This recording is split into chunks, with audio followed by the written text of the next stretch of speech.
I'll say to a footballer, look, it's 10 minutes to go, you're 3-0 down, you're having an absolutely terrible game.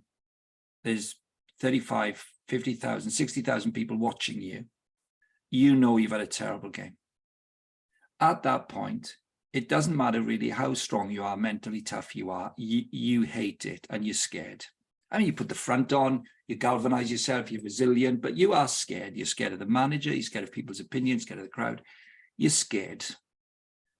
So I'll say to them, I'll do this sometimes on a dining table or in a lounge somewhere. You know, you get the pepper and salt and pepper pots.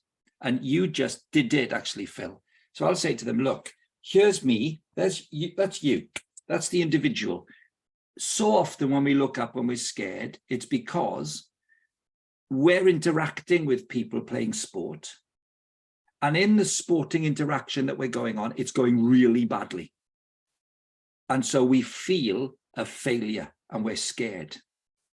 I say, now, listen, you're a Christian. Let's move that pepper pot out of the way. Let's move it. Let's get it out of the way. Who can you see above the pepper pot? What's the next pot? What's the salt pot? Who's that? So it's Christ. Now, come with me on this, I'll say to them. You're scared to death of the crowd, of your teammates, of the manager, of the opposition, of the media. You're scared to death. That's fine. It's normal because you spent your life achieving cultural kudos by your sporting brilliance. So now you are ashamed and embarrassed and humiliated. That's how you feel. Look up. Now your arrows are coming down, Phil. Who loves you? Whether you're injured, deselected, you'll never play again, whether you win the championship, who loves you? This is the gospel. Your identity is received. It is never achieved with God. You can do nothing to earn it. The arrows never earn it pointing upwards.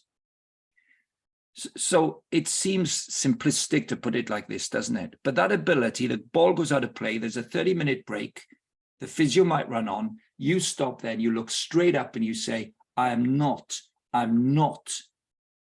going to judge myself by my achievements or successes or failures. I have a received identity and Jesus put me here on purpose. If we can get that clear in our heads, I would then say to players all the time, now look to your right. Now look to your right and left. What do you see around you? Teammates, opponents, the media. It's great. Now look to your left or right. Your only security comes from received identity from Christ. Now look around. Now you're safe, not scared. Now you have 2 more S's to play with. You can serve, not survive. You can serve now. Your mental RAM isn't consumed with your shame and embarrassment and the disaster of it all. And you can serve the people around you and not survive. You don't need to just survive.